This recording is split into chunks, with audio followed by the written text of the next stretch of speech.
사도행전 20장 24절부터 27절까지 같이 읽죠.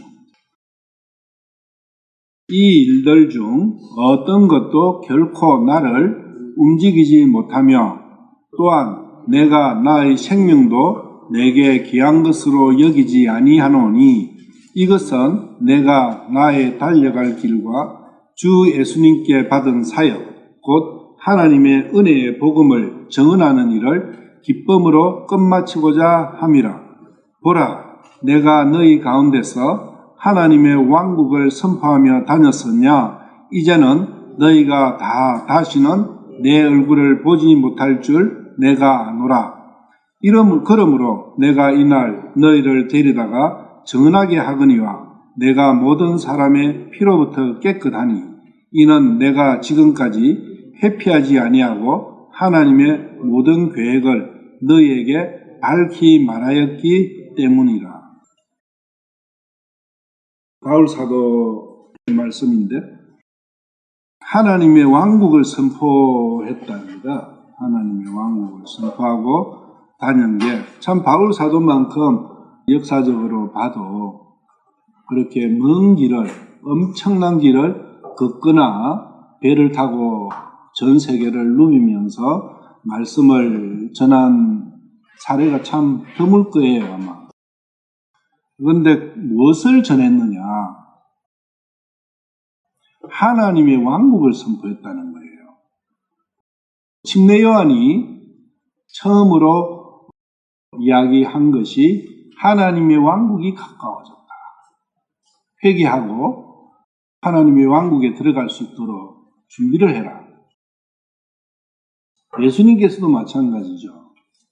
처음으로 하신 말씀이 하늘의 왕국이 혹은 하나님의 왕국이 가까워졌다. 회개하고 믿으라. 하나님의 왕국에 들어가라. 들어가기를 힘써라. 그 이야기죠. 하나님의 왕국을 모르니까 하나님의 왕국은 이러이러한 것이고 너희들이 왜 하나님의 왕국에 들어가야 되는가 하는 그러한 말씀을 전했을 거라고요. 구체적으로 바울 사도나 또 많은 사람들이 어떤 이야기를 가지고 하나님의 왕국을 전했는가. 예수님께서도 하나님의 왕국이 가까워졌다. 예수님께서는 뭘 선포하셨을까요? 예수님 3년 반 동안 계시면서 하신 일이 뭐겠습니까? 하나님의 왕국이 가까워졌다는 거, 마지막에는 다 이뤘다는 거, 그 안에 무슨 말씀을 하시려고 하셨겠냐고요. 우리 3년 반 동안 사복음서에 보면은 예수님께서 많은 사람을 만나고 병자를 고치고 변론도 하시고 토론도 하시고 꾸짖기도 하시고 책망도 하시고 여러 가지 말씀들을 많이 하셨는데 그 말씀들의 핵심이 뭐겠느냐는 거예요. 하나님의 왕국인 거예요. 사복음서에서 하나님의 왕국을 전한 거에 대해 가지고 찾아봐야 돼요. 예수님께서 하신 것은 하나님의 왕국을 전해신 거예요. 사도들도 제자들도 하나님의 왕국을 전했고 왜 예수님대로 예수님 하신 대로 하는 거니까 나를 따르라 했잖아요. 내가 한 것처럼 너희들 해라. 바울 사도도 그처럼 예수님처럼 하나님의 왕국을 전했고 바울 사도도 너희들도 나를 본받아라. 계속 하나님의 왕국을 전하는 것이다. 사복음서가 기준인 거죠. 하나님의 왕국을 어떻게 전해야 되느냐 하면은 사복음서에 예수님께서 답을 주신 거예요.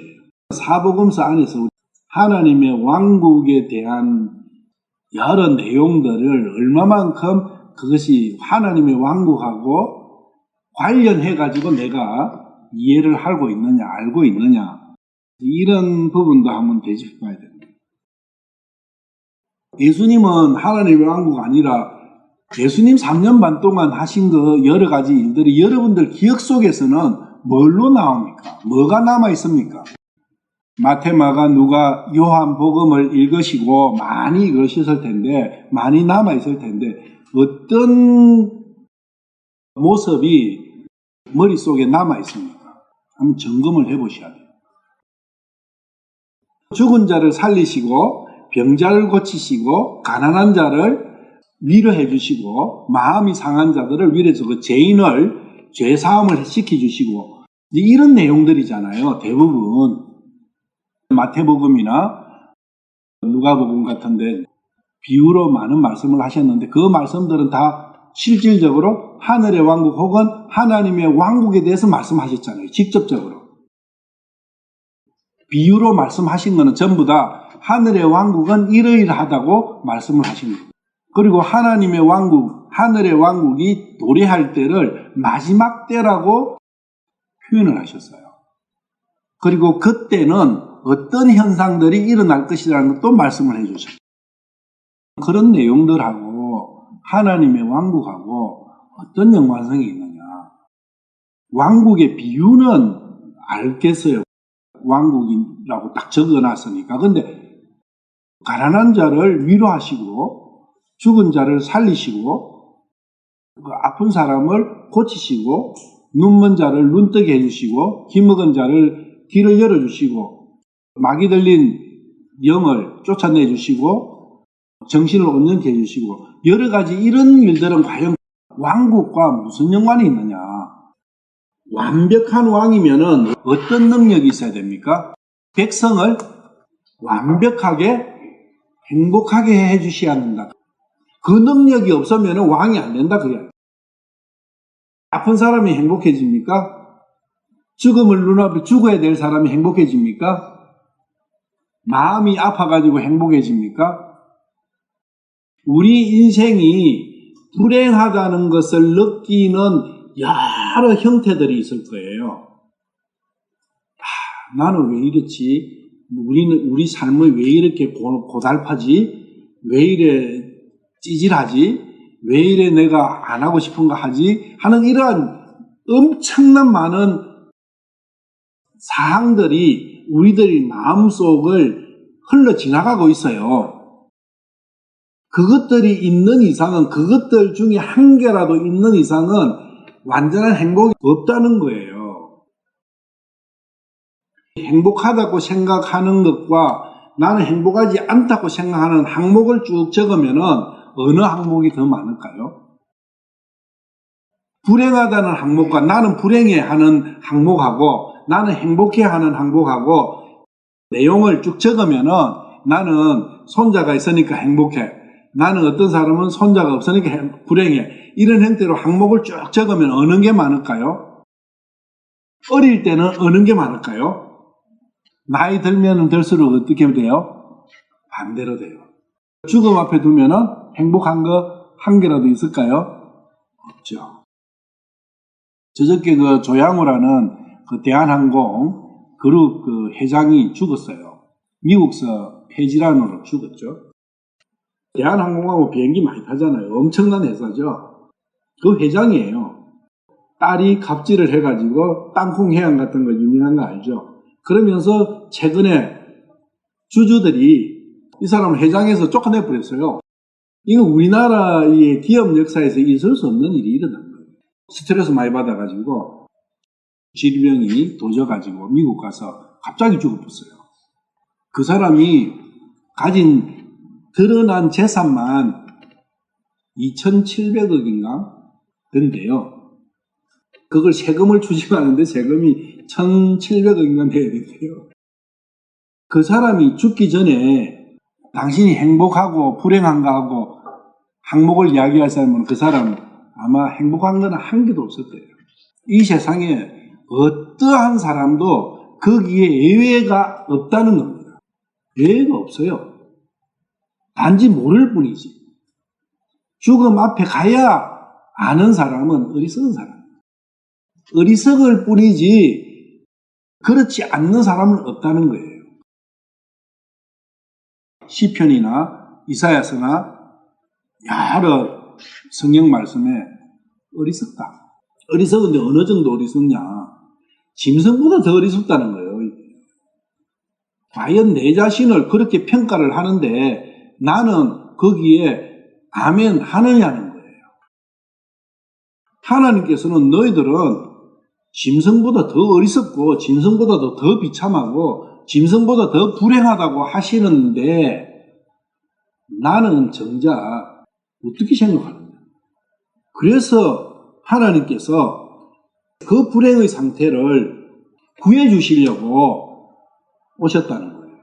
그런데 어떻게 하면 되느냐? 하나님의 왕국으로 호적을 변경시키면 되는 거예요. 하나님이 왕으로 다스리시는 그 왕국으로 들어보내기만 하면은 완벽하게 되는 거예요.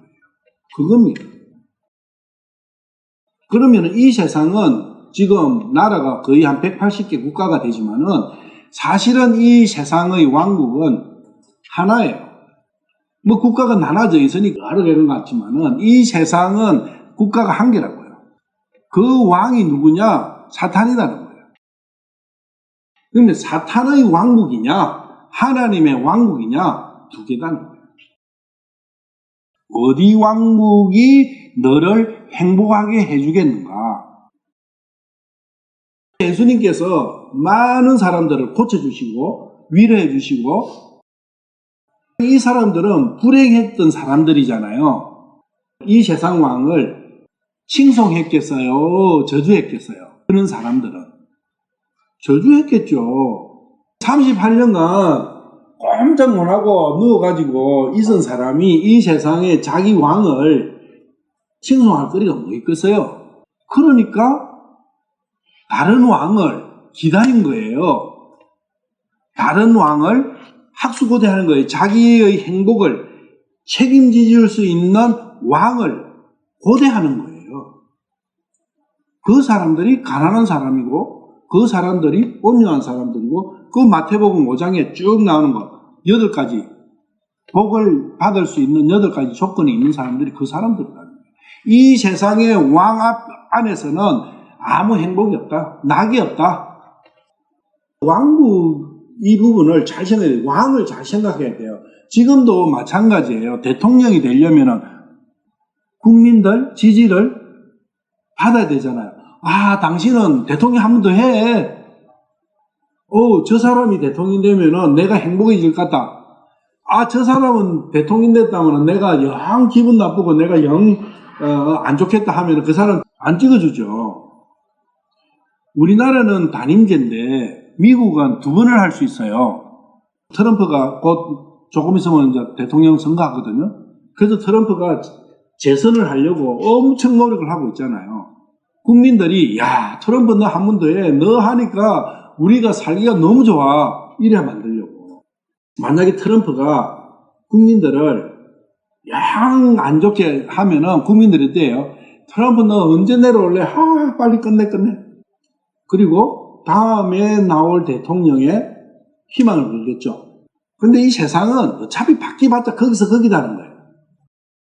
이 세상 왕국과 사탄의 왕국과 예수님께서 그런 말씀하셨잖아요. 사탄의 왕국이라고 하셨잖아요. 바알세불 왕국. 그 사탄의 왕국과 하나님의 왕국 2개가 있다는 거예요. 지금 우리 눈앞에 2개가 주어져 있는 거예요. 그게 2000년 전부터 시작된 겁니다. 2000년 그 이전에는 하나님의 왕국은 제시가 안 됐어요. 모형으로 이스라엘이 하나님께서 코치해가지고 하시는 그 이스라엘의 왕국이 조금 있었지만은 지금 우리가 이야기하고는 하나님의 왕국, 하늘의 왕국, 천국이라 하는 이 개념은 안 주어졌던 거예요. 예수님께서 부활 성천하신 연후에 성령님께서 오시면서 그때부터 하나님의 왕국, 하늘의 왕국은 시작이 된 거예요. 예수님께서도 가까워졌다고 했지 하늘의 왕국이 여기 왔다고 말씀 안 하신 거예요. 그러면 다 이뤘다는 뭐냐? 하나님의 왕국의 모든 기초를 다 놨다는 거예요. 하나님 편에서는 다 기초를 끝내는 거예요. 왕국의 기초를. 우리나라 대한민국 있을라 해도 헌법도 있어야 되고 뭐 여러 가지 국가가 한 개 존재하려면 엄청난 뭔가가 있어야 되잖아요. 그것을 하나님의 왕국에 대해서 예수님께서 오셔가지고 다 이루어나신 거예요. 뭘 이루어나셨다는 거예요? 다 이루었다고 하셨는데 십자가상에서 며칠 전에 영화를 한 개 봤어요. 인터넷에서. 굉장히 오래전의 영화예요. 제목 여러분들 아실 거예요. 왕중왕이라고. The King of King. 왕중왕. 이게 예수님이거든요. 왕중왕이. 그 영화 다름 아니에요. 예수님이 태어나셔가지고 십자가에서 돌아가시는 그냥 쭉 그 서토리예요. 근데 왜 거기에 왕중왕이 붙었느냐, 그 이야기. 제목에. 예수 그리스도는 왕이다는 거예요. 근데 왕인데 왜 왕중왕이냐? 왕들 중에 왕이거든요. 정확하게 하면은 The King of Kings 이렇게 돼요. 왕들 중에 왕이에요. 그럼 왕들은 누구예요? 성도들이에요. 성도. 내가 왕이라고요. 내가 내 안에 예수님을 왕으로 모시고 나도 왕으로 왕 노릇을 하면서 이 왕국을 다스리는 거예요. 왕은 예수님이시지만은 통치자는 내다른 거예요. 아담처럼 하나님께서 에덴 동산을 만드셔가지고 아담에게 위임을 하셨잖아요. 왕은 하나님이세요. 주님이시라고. 그때 아담 동산에서 왕은 주님이셨어요. 아담은 통치자예요. 통치권을 위임을 한 거예요. 그런데 아담은 통치권을 못 지킨 거예요. 지금도 성도들에게는 예수님께서 왕으로 계시면서 나에게 이 왕국을 통치하는 통치권을 위임을 하셨어요. 근데 내가 이 왕국을 가지고 맨날 죄나 짓고 육신이 좋아하는 걸 즐기고 하면은 어떻게 되는 거예요? 아담의 길을 따르는 거예요. 예수님께서 왜 꽃이 주시고 빵을 주시고 배고픈 자들에게 빵을 나눠주시고 왜 이렇게 하셨는가? 내 왕국에서는 내가 이렇게 완벽하게 백성들을 케어한다. 그 이야기예요. 오병이의 기적을 왜 보여주시겠어요? 오병이의 기적만 계속 일어나면은 내가 빵 때문에 고민할 필요가 있습니까? 없습니까? 먹는 것 때문에, 배고픔 때문에, 입는 것 때문에 없다는 거예요. 왜? 그분은 완벽하신 왕이시니까 백성들을 완전히 평화롭게, 완전히 온전하게, 안전하게 지켜주시는 거예요. 그걸 우리는 바라는 겁니다. 이 세상에 투표하는 거는 똑같은 거라고요. 여러분들은 어디예요? 문재인을 할 거냐, 박근혜를 할 거냐, 선택이라고. 근데 여기는, 야, 나 거기서 거기요. 진짜 왕은 한 명이니까. 안 바뀐다, 본질이. 여러분들이 소경이 되고, 뒷머리가 되고, 문둥병자가 되고, 가난한 여자가 되고, 죄인이 되고, 했을 때, 이 세상에 소망이 없다는 거예요. 이 세상에 소망이 없다는 것은 이 세상으로부터 분리되고 싶은 거예요. 그걸 해결하는 거예요. 회개는 뭐냐? 사탄의 왕국에서 돌아서는 거예요. 어디로? 하나님의 왕국. 사탄의 왕국은 안 가르치도 잘 알아요. 지식이 많아요. 하나님의 왕국에 대한 것은 지식이 없어요. 그게 모르잖아요. 하나님의 왕국은 모르겠고 이 세상은 싫고 이 세상은 죽을 맛이고 이런 사람이 가난한 사람이에요. 애통해하는 사람. 그런 사람들에게 하나님의 왕국을 선포해야 되는 거예요.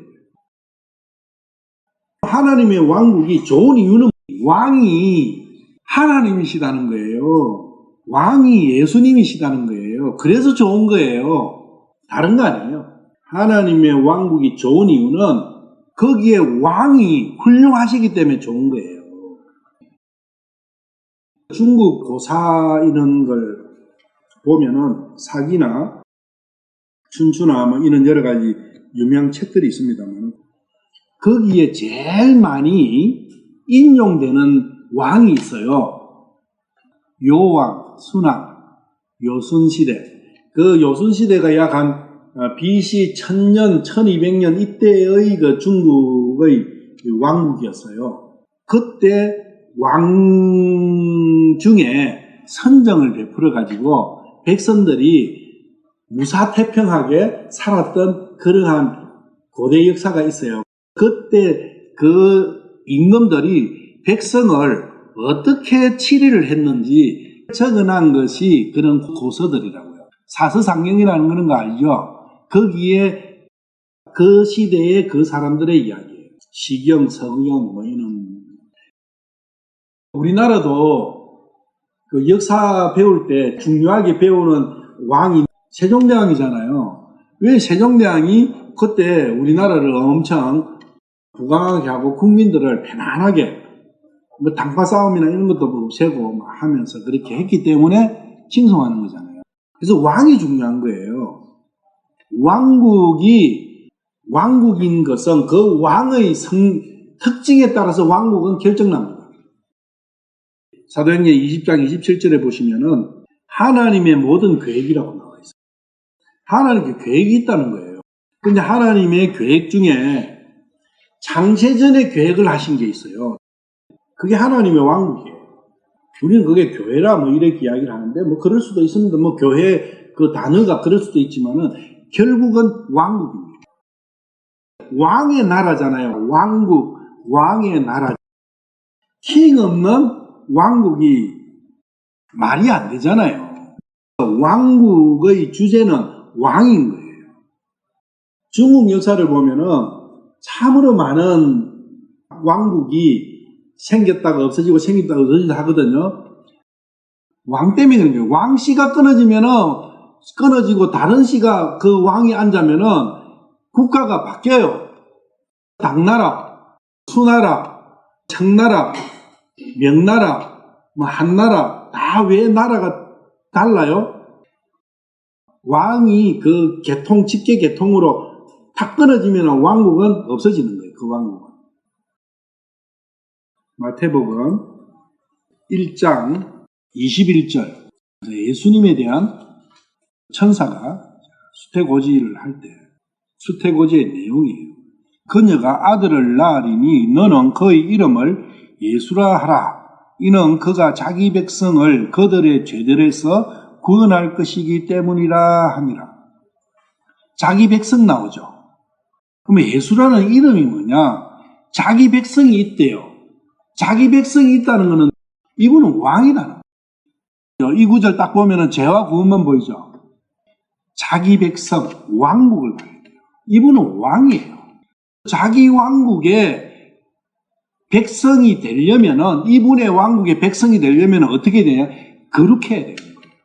하나님하고 같아야 돼요. 하나님의 형상이 돼야 돼요. 그게 하나님의 형상이 뭐냐면 거룩함입니다. 어려움이에요. 그와 같이 돼야 된다. 거룩함에 있어서나 어려움에 있어서 같이 돼야 돼요. 그러면은 거룩하고 어렵게 되려면은 죄가 있으면 됩니까? 그래서 죄가 없애주는 거예요. 왕국에 들어가는 자격증 때문에 죄를 없애는 것이지 죄가 목적이 아니라고요. 죄 없애주는 거예요. 예수님은 왕이시다. 그리고 자기 백성을 찾으러 오셨다.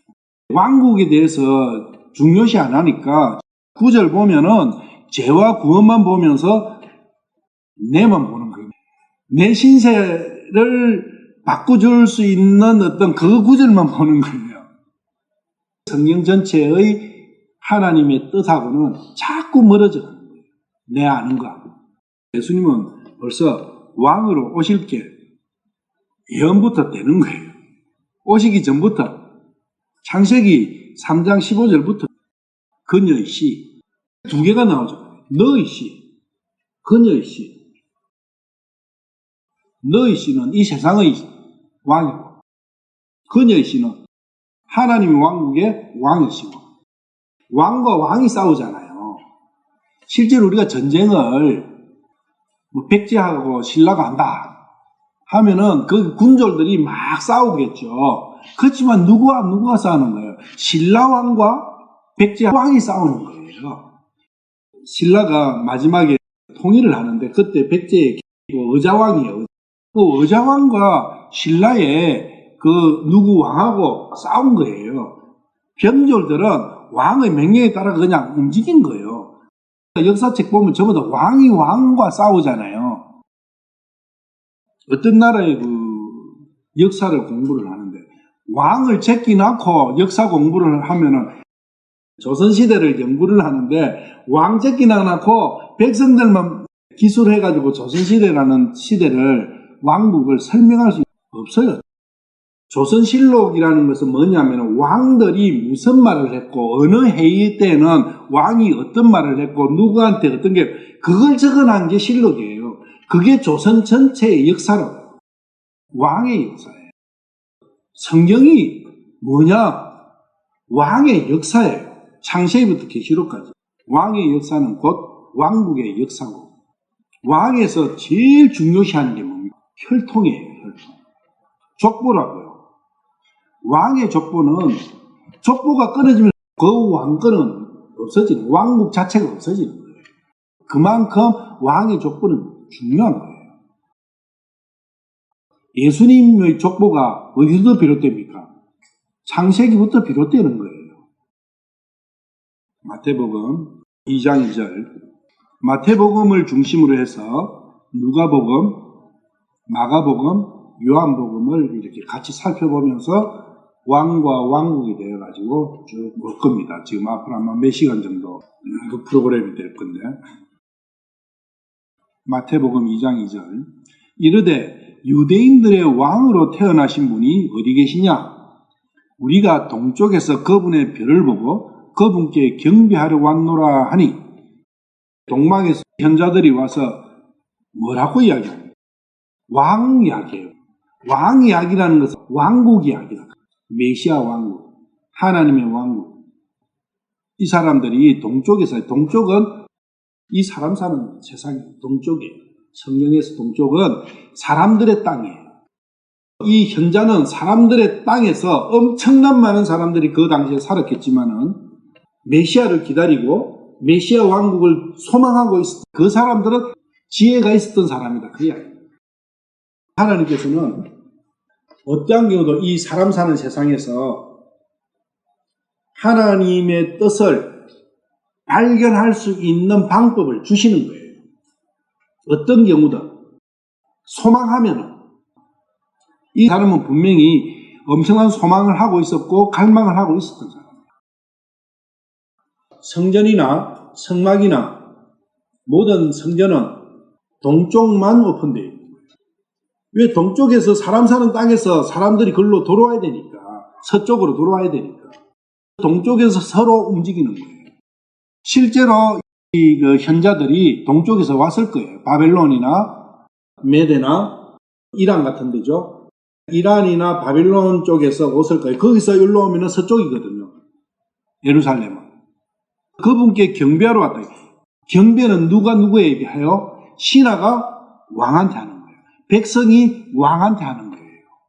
그분을 왕으로 모신다는 건 그분 왕국의 백성이 되고 싶은 그 갈망하는 마음이 있는 거예요. 2장 6절 유다 땅에 있는 베들레헴아 네가 유다의 통치자들 가운데 가장 작지 아니하도다. 네게서 한 다스리는 자가 나와 내 백성 이스라엘을 다스리라 하셨나이다 하며 자 이제 이분의 왕인 거예요. 왕. 다스리는. 그런데 다 다스리는 게 아니라 내 백성 하나님의 백성만 다스리는 거예요. 그래서 하나님의 백성이 돼요. 니고데모에게 예수님께서 말씀하신 게 그렇죠. 거듭나야만이 하나님 나라에 들어갈 수 있다. 거듭나는 것이 목적이 아니라 하나님 나라에 들어가는 것이 목적인 거예요. 그러면 니고데모가 질문은 안 했지만은 니고데모의 마음속에 뭐가 있었겠어요?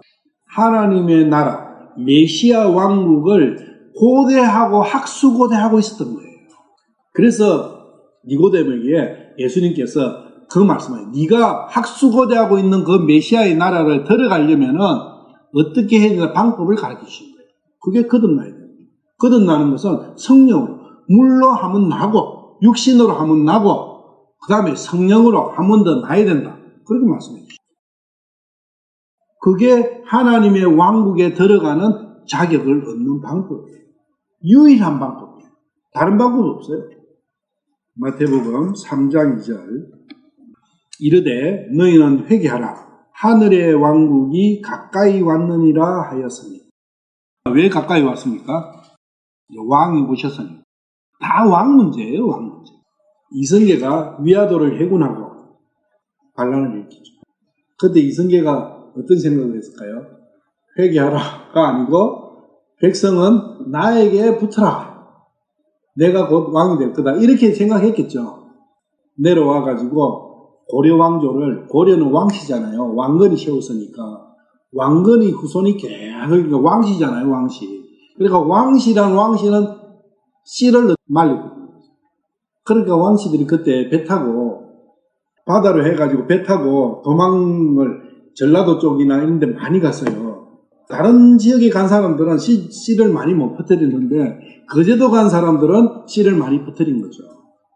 그때 일본으로도 많이 도망갔어요. 거제도 간 사람들은 점한개 찍어가지고 옥씨, 또 위에 한 개 이렇게 붙여버리면 전씨. 그래서 전씨나 옥씨나 뭐 이런 사람들은 고려 후예가 많아요. 마태복음 4장 17절. 예수님이세요, 예수님. 그때부터 예수님께서 선포하기 시작하여 이르시되 회개하라. 하늘의 왕국이 가까이 왔느니라 하시더라. 회개하라. 어디에서 어떻게? 사탄의 왕국에서 돌아서라. 세상 신이 다스리는 이 왕국에서 돌아서라. 하늘의 왕국에 들어올 준비를 해라. 예수님께서는 다 아시고 계셨죠. 이 왕국이 실제 도래하기 위해서는 죽으시고 성천하셔서 성령께서 오셔야 된다는 그것을 아셨죠.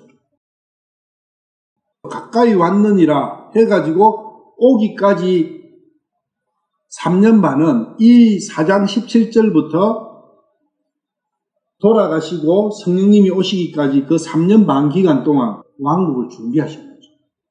준비 완료 끝. 그게 다 이루어졌다. 다 이뤘다. 마가복음 1장 14절 같은 말씀이죠. 마가복음에. 이제 요한이 감옥에 갇힌 뒤에 예수님께서 갈릴리에 오셔서 하나님의 왕국의 복음을 선포하여 이르시되 때가 찼고 하나님의 왕국이 가까이 왔으니 너희는 회개하고 복음을 믿으라. 회개하고 복음을 믿으면 어떻게 된다는 이야기예요? 하나님의 왕국의 백성이 된다는 이야기예요. 때가 찼다는 게 뭐겠는가? 이 때가 중요합니다. 이게 마지막 때, 그때, 야곱의 고난의 때, 때 해가지고 성경에 때가 엄청 많이 나오잖아요. 성경에서 말씀하시는 마지막 때는 언제라고 생각하시죠? 지금이 마지막 때예요. 2000년 전에 예수님 가시고 성령님이 오신 그때가 마지막 때예요. 지금도 마지막입니다. 하나님의 왕국은 여기 있다 저기 있다가 아니라 너 안에 있는 거예요. 그래서 내 안에서 하나님의 왕국이 일어나는 그 시점이 마지막 때인 거예요. 마지막 때는 오순절 성령 강림 때보다 지금까지 계속 마지막 때인 거예요. 그 사람에게 우리는 항상 내 개인에게 적용시키기보다는 뭔가 그룹으로 해가지고 통째로 뭔가를 생각을 하려고 하는데 성경 말씀에서는 그것도 있을 거예요. 있지만은 성령에서 말씀하시는 핵심적인 것은 각 개개인이라는 이야기예요. 백성을 모으실 때 개인으로 모아죠. 그룹으로 모합니까? 구원을 거듭남을 개인이 거듭나지 그룹이 거듭납니까? 가족이 거듭납니까? 무슨 단체가 거듭납니까? 아니잖아요. 개인이에요. 철저히 개인이에요. 그래서 두 사람이 맷돌 가다가 한 사람은 가고 한 사람은 있다. 그 두 사람이 누구겠는데? 내 안이 성과 육신은 남는 거예요. 본은 가는 거예요. 그런 걸 전부 다 단체로 막 일어나니까 완전히 헷갈려버려요. 그러니까 마지막 때 하면은 어떤 사람은 마지막 때가 벌써 AD 70년이고 그때 로마한테 멸망할 때다. 어떤 사람은 아직 안 왔다. 7년 더 안 할 때다. 뭐 이러면 때가 찼다. 때가 찬 게 뭐냐? 마지막 때. 때가 차면은 마지막이잖아요. 그 마지막이 뭐냐? 내 안에서 이 세상의 왕국이 끝나는 거예요. 그것이 마지막입니다. 예수님께서 그랬죠.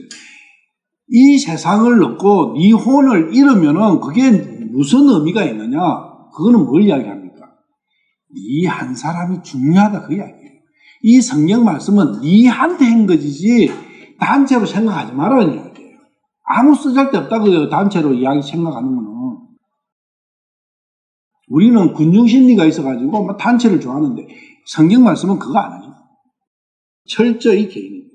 예수님께서도 개인으로 나서 주셨잖아요. 개인을 만나셨잖아요. 38년 된 병자를 만나러 가실 때 거기에 수많은 병자들이 있었어요. 그런데 어떻게 38년 된 그 마비병 든 그 환자한테 딱 가셨느냐고요. 한 사람이죠, 한 사람. 누가복음 4장 43절. 그분께서 그들에게 이르시되 내가 반드시 다른 도시더라도 하나님의 왕국을 선포하여야 하리니 이런 까닭으로 내가 보내어졌노라 하시고, 예수님께서 오신 이유잖아요. 4장 43절. 내가 반드시 다른 도시더라도 하나님의 왕국을 선포하여야 하리니 이런 까닭을 걸고 내가 보내어졌노라. 그러니까 내가 왔노라. 예수님께서 이 땅으로 오신 이유가 하나님의 왕국을 선포하는 거예요. 다른 거 아니에요. 마태복음 4장 23절. 예수님께서 온 갈릴리에 두루 다니사 그들의 회당들에서 가르치시고 왕국의 복음을 선포하시며 백성 가운데서 온갖 종류의 질환과 온갖 종류의 질병을 고치시니. 자, 이제 이 말씀을 가지고 세대주의자들은 어떤 이야기를 하냐면은 왕국에는 질병 고치는 은사가 나타난다. 근데 지금 질병 고치지냐? 안 고치지 않느냐? 그러니까 지금은 하늘의 왕국 아니라 하나님의 왕국이다. 하나님의 왕국은 보이는 것도 아니고 이거는 하늘의 왕국은 보이는 것이고 물질적인 것이고 육신적으로 이게 실체가 있는, 난 그 실체를 쓰기 싫더라고요. 실제로 실체가 우리 보이는 이게 실체요. 하나님의 나라가 실체예요. 보이지 않는 게 실체입니까? 거꾸로 되어 있는 거예요. 이걸 실체래요. 대부분 사람들이 글 적어놓은 거 보면은 이것은 실체다. 실체 있는 그것이 하늘의 왕국이고 하나님의 왕국은 실체가 없다. 이렇게 이야기해요. 그러니까 뭔가 삐리릭 하는 그런 것처럼 하나님의 왕국은 완전히 공상과학처럼 만들어버려요. 그러면 여기 나와 있는 질환과 온갖 종류의 질병을 고치시는 그것은 뭡니까? 비유잖아요. 영적인 질병이고 영적인 질환을 다 고치실 수 있는 거예요. 마음 안에 있는 병이라는 거예요. 마음의 병이야. 그게 뭡니까? 죄잖아요. 그 죄를 고쳐주시는 그 부분을 어리석은 사람에게 보여주시기 위해서 육신의 문제점을 해결해 주시는 거예요. 어차피 육신은 썩어 없어져 버리고 부활합니다. 새로운 하늘의 몸을 입게 되는 거라고요. 근데 실체가 이 육신이에요? 아니라는 거예요. 근데 대부분의 성경학자들은 이 몸이 실체라고 이야기를 하는 거예요. 그러니까 성경이 안 풀리는 거죠. 실체는 혼입니다. 혼이네요. 혼이 하나님의 영을 입으면은 나중에 이 몸은 자동으로 하늘나라의 몸을 입게 된다고요. 하늘의 왕국은 다르다. 하나님의 왕국하고 틀리다고 하느냐 하면 이런 문제 때문에 그런 거예요. 그래가지고 마태복음 전체를 하늘의 왕국, 천국이죠. 하늘의 왕국, 보이는 이 왕국으로의 모든 내용이다. 해가 빼버리는 거예요. 이 교회 시대에는. 과연 그러한가? 그걸 지금 먼저 같이 볼 거라고요. 마태복음 9장 35절. 예수님께서 모든 도시와 마을을 두루 다니사 그들의 회당들에서 가르치시고 왕국의 복음을 선포하시며 백성 가운데서 모든 질환과 모든 질병을 고쳐주세요. 백성 가운데입니다.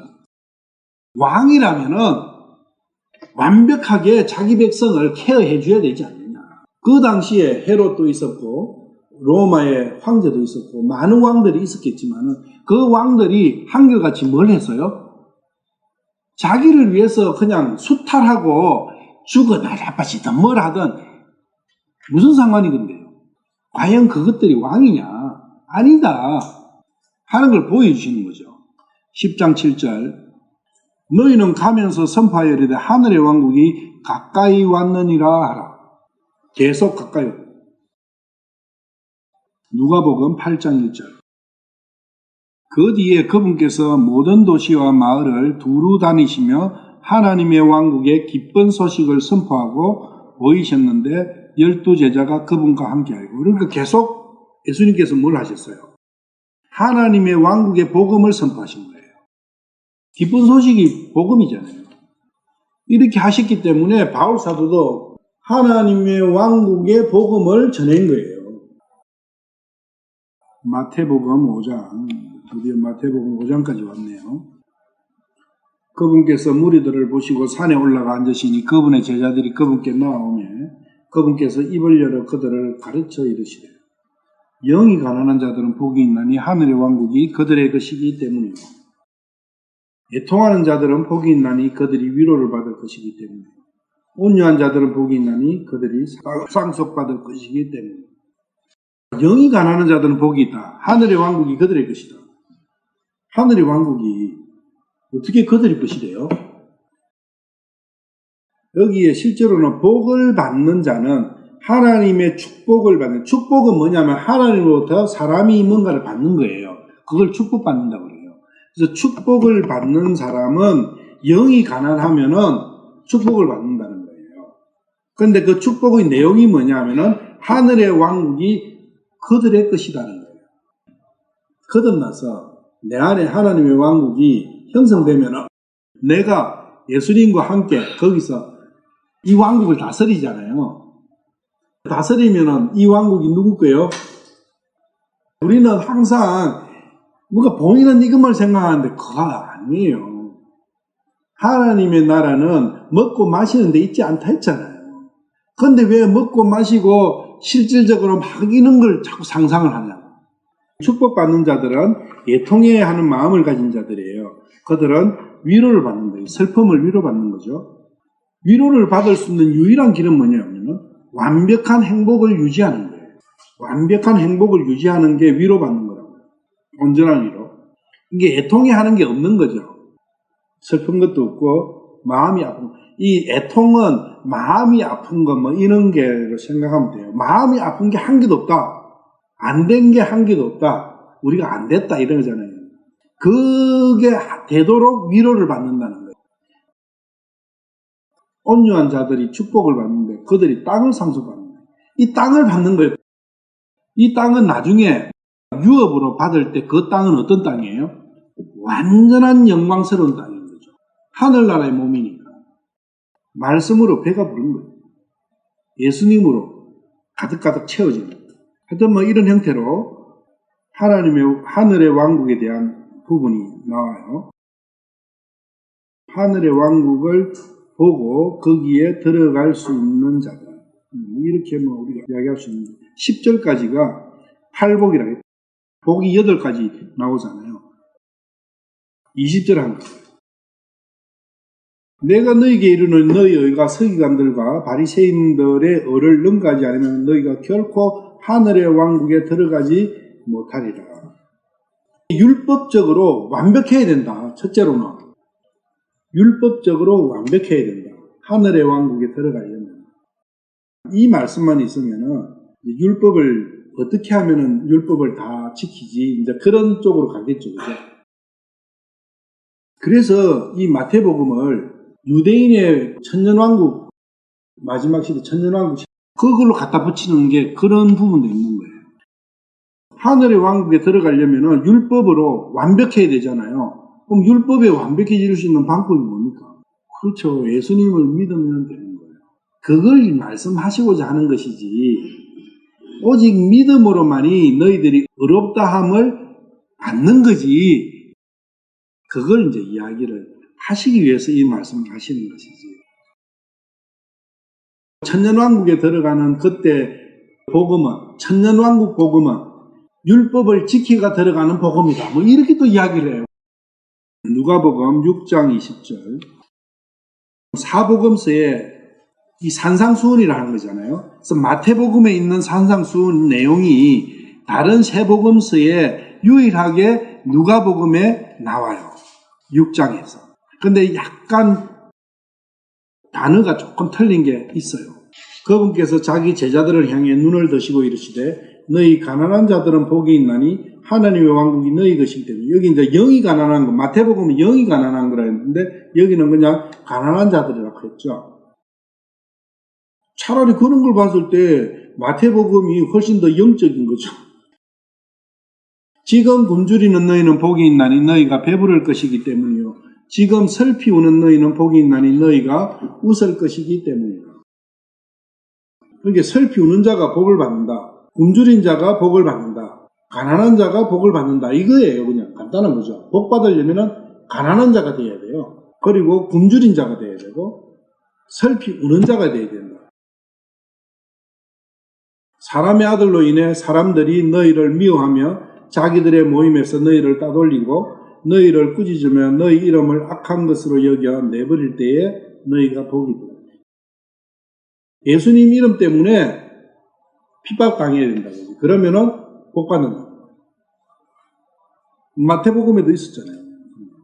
그 날에 너희가 즐거워하며 기뻐 뛰노라. 보라 너희의 하늘에서 너희 보상이 크니라. 그들의 조상들이 대언자들에게 그런 식으로 행하였느니라. 하나님의 진리에 목말라 하고 진리에 가까이 가려면은 핍박을 받는다는 것은 처음부터 그랬다는 걸 말씀하십니다.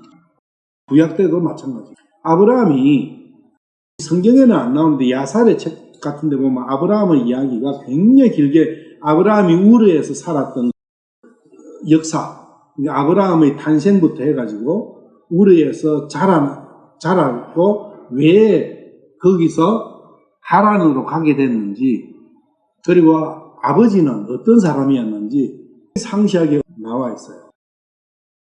아브라함이 태어날 때 별이 떴대요. 그 별을 점성가들이 저것은 왕의 별이다. 그래서 왕이 태어났다. 헤롯하고 비슷한 일에 니므롯이 그때 왕이잖아요. 이 애를 찾아라. 아브라함을 찾아요. 아브라함 아버지를 불러가 아버지가 이제 군대 장관이었거든요. 불러가지고 너희 아들이 이러이러하는데 너희 아들 데려와 나한테 줘. 왕이 이제 요구를 해요. 나한테 줘. 내가 죽여버리겠다. 이거 왕이니까. 아브라함 아버지가 군대 장관이니까 2인자였어요. 니므롯 바로 밑에 있는 2인자였어요. 그 종이 난 애를 마침 그때 애를 또 낳은 거예요. 걔를 갖다 줘가 걔가 죽었어요. 아브라함을 굴 속에서 숨기다가 아브라함을 셈한테 보내요.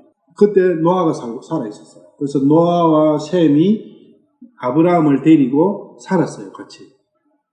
셈하고 노아로부터 하나님에 대해서 배운 거예요. 들은 거예요. 그래서 믿음이 생긴 거예요. 근데 아브라함 아버지는 니므롯 왕국의 2인자니까 철저하게 우상숭배하는 사람인 거예요. 그 집에 신당을 만들어 놔놓고 12신을 우상을 섬기고 나무로도 만들고 그래서 아브라함이 도끼를 들고 가서 그 나무 다 찍어가지고 다 불태워버리고 없애버리고 그러니까 그게 이제 소문이 나가지고 아브라함이 드러나요. 어쩔 수 없이 아브라함이 안 죽고 그때 이래가지고 왕한테 이제 이실직고를 해요. 근데 그때는 벌써 아브라함은 엄청나게 강대한 사람이 돼 있어가지고 왕도 함부로 할 수가 없는 그런 상황이 돼버렸어요. 그 상황이 그렇게 돼요.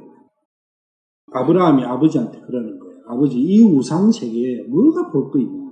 그래서 떠나셔. 아브라함이 많은 핍박을 받아요. 그 과정에서. 하란에서 그 가나안으로 돌아오기 전에 그 우르에서 핍박을 받고 왕한테서 그 백성들한테서. 왜냐하면 모든 백성은 다 우상숭배자인데 아브라함만 그걸 아니라고 외치니까. 그리고 왕한테 머리 안 굽히니까. 아브라함은 왕이에요. 그래서 왕이라고요. 거기 보면. 그리고 실제로 아브라함은 사라를 장사 지낼 때, 헤브론에서 장사 지낼 때 왕으로서 대우해가 장사 지내요. 그거는 자기가 왕이라는 뜻이에요. 왕의 역사입니다. 그 왕은 왕국이 있을 거 아니에요. 그래서 땅을 주셨잖아요. 그 땅이 자기의 유업이에요. 그런데 자기가 살아 생전은 헤브론의 그 매장지 그거 한 개만 샀지 자기 땅은 요만한 땅도 없었어요. 하나님의 약속은 있었지만 그런데 그 약속을 그대로 믿은 거죠. 하나님을 제대로 예수님을 제대로 믿으면 핍박당한다는 것은 당연한 거다는 거예요. 그 사람에게 복을 주신다는 거예요. 핍박이 없으면 그건 이상한 거다. 왜 세상 백성에서 세상 백성 나는 이 왕 네가 싫으니까 나는 갈란다면 왕이 그냥 두냐고요. 안 두죠. 근데 그런 게 없다는 것은 그 왕이 세상 왕이 볼 때 지편인 거예요. 그러니까 그냥 나는 거예요. 근데 아브라함 같이 딱 하니까 치는 거예요. 마태복음 5장 35절. 근데 맹세하는 부분인데 땅을 두고도 하지 말 것은 그것이 그분의 발받침이기 때문이요. 예루살렘을 두고도 하지 말 것은 그것이 위대한 왕의 도시이기 때문이라. 예루살렘은 위대한 왕의 도시입니다. 예수님께서 말씀하신 이 예루살렘이 어떤 예루살렘이시겠어요? 하나님의 왕국의 예루살렘이에요. 그 예루살렘은 내 안에 있는 거예요. 그것을 가르치시기 위해 가지고 오래전부터 예루살렘을 택하셔가지고 거기 시온성을 쌓고 그것을 이스라엘의 수도로서 거기 성전을 만들고 거기서 왕들이 통치를 하고 이렇게 한 거예요. 그것은 한 개의 모형이라는 거예요. 계시록에 가보면은 새 예루살렘이 하늘로부터 내려오잖아요. 그 하늘로부터 내려오는 새 예루살렘이 내 안에 건설되는 거예요. 내 안에 위대한 왕의 도시가 건설이 되니까 왕이 계시고 나는 거기서 그 왕을 모시고 통치자로서 이 통치하는 거잖아요. 다스리는 이 땅을, 왕국을. 마태복음 6장 9절 기도해. 그러므로 너희는 이런 식으로 기도하라. 하늘에 계신 우리 아버지여, 아버지의 이름이 거룩히 여기지게 하옵시며 아버지의 왕국이 뭐 아버지를 빼고 하나님 넣으면 어떻게 돼요? 하나님의 왕국이에요. 아버지의 왕국이 임하옵시며 아버지의 뜻이 하늘에서 이루어지니까 땅에서도 이루어지이다. 자, 이걸 기도를 너희들 기도하려면은 백성들이 다 모여가 한꺼번에 단체로 해야 합니까? 이 기도가 무슨 기도입니까? 각자가 하는 거잖아요. 각자가 받는 거라고요. 아버지의 왕국이 여기 이 땅에 임하옵시고 저에게 임하옵시고 이 땅이 어느 땅이냐? 내 땅인데 나라는 거예요. 아버지의 왕국이 임하옵시며 아버지의 뜻이 하늘에서 이루어진 같이 땅에서도 이루어지이다. 이날 우리에게 우리의 일용할 빵을 주옵시고 이 빵이 누굽니까? 하나님의 왕국의 왕이신 예수님이잖아요. 예수님께서 직접 내가 빵이요. 내가 생명의 빵이다. 그 빵이 예수님을 통째로 받는 거잖아요. 그래서 메시아 왕국이라고 하잖아요. 그리스도의 왕국, 메시아의 왕국, 하나님의 왕국, 아버지의 왕국, 그의 왕국, 여러 가지 표현이 이렇게 되어 있어요. 우리가 우리에게 빚진 자들을 용서하는 것 같이 우리의 빚을 용서하옵시며 우리를 인도하사 시험에 들게 하지 말게 하옵시고 다만 악에서 우리를 건지시옵소서.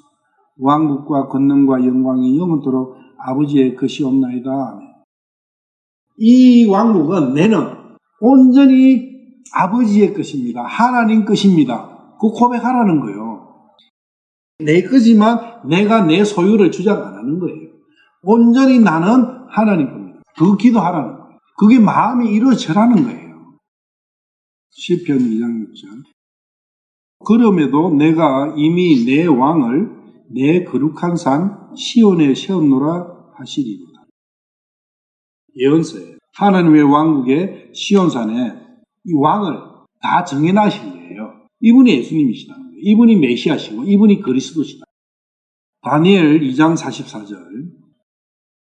다니엘서도 다 예언서예요. 언제 시대에 일어날 일에 대한 말씀이냐, 이제 그런 걸 생각을 해야 돼요. 이 왕들의 시대예요. 이 시대가 언제 시대예요? 자, 한번 보자고요. 하늘의 하나님께서 한 왕국을 세우실 터인데 그것은 결코 멸망하지 아니하리이다. 그 왕국은 다른 백성에게 남겨지지 아니하며 이 모든 왕국들을 산산조각 내어 소멸시키고 영원히 서리. 영원한 왕국이 서는 거예요. 천년왕국은 언제까지 있어요? 천년 동안 있어요. 천년왕국 지나면 어떻게 돼요? 불타 없어져요. 그럼 영원합니까? 이 왕들의 시대, 이 왕국이 무슨 왕국이에요? 이 왕국은 영원한 왕국입니다. 하나님의 왕국. 내 안에 이루어지는, 한 번 서면은, 내 안에 한 번 서면 어떻게 됩니까? 물리집니까? 안 물려져요. 그것을 우리는 구원의 영원한 보장이라고 하는 거예요. 그런데 구원의 영원한 보장이 아니라 이 왕국이 영원하시기 때문에 영원히 보장이 되는 거예요. 그러면 한 왕국이 있으면 그 한 왕국에 왕이 있을 거 아닙니까? 그 왕이 누구시요? 예수님이시죠. 이 왕국을 세우러 오신 거예요. 예수님께서. 한 왕국을 세우실 터인데 했잖아요. 그래서 이 세우러 오셔갖고 십자가에 달려서가 다 이뤘다. 이제 세우는 거 다 앉아 끝내놨다. 그거 말씀하신 거예요. 스가랴 9장 9절. 스가랴 9장 9절. 오 시온에 따라 크게 기뻐할지어다. 오 예루살렘에 따라 크게 외칠지어다. 보라 네 왕이 네게 임하시느니라.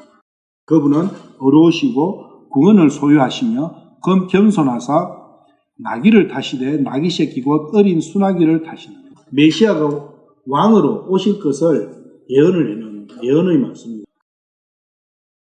이 스가랴나 다니엘이나 이런 말씀들을 전부 다 마지막 때 예를 들면 7년 대할랜드를 갖다 붙여버리면 아무 소용이 없는 거예요. 이 네 왕, 시온의 딸이 누구고 예루살렘의 딸이 누구겠어요? 하나님의 왕국을 갈망하는 사람이에요. 그 사람이 시온의 딸이고 예루살렘의 딸입니다. 메시아의 왕국을 소망하는 사람. 그 사람들에게는 네 왕이 네게 임하신다. 이건 단수잖아요. 이걸 전부 다 복수례가 이스라엘로 그냥 다져. 그래서 영적 이스라엘 운운하는 거예요. 근데 이 스가랴 9장 9절이 이게 복음 구절이에요. 하나님의 왕국이 임하시는 그 부분에 대한 약속이 임하세요. 그러면 나머지 구절들은 어떻게 했어요? 그 앞뒤로 구절들이 이 시대에 하나님의 왕국이 임하시는 거기에 대한 예언 말씀들이라는 거예요. 요한복음 12장 15절 합니다. 스가랴서 9장 9절에 예언의 말씀이 이렇게 이루어지죠. 그 다음 날 명절을 지키러 많은 사람들이 예수님께서 예루살렘으로 오신다는 말을 듣고 종려나무 가지를 가지고 그분을 맞으러 나아가서 외치되 호산나 찬송하리로다 주의 이름으로 오시는 이스라엘의 왕이여 하더라. 예수님께서 한 어린 나귀를 보시고 그 위에 타시니 이것은 기록된 바 스가랴 9장 9절에 시온에 따라 두려워하지 말라. 보라 네 왕이 임하시되 나귀 새끼 위에 앉아 임하시느라 한가 같더라.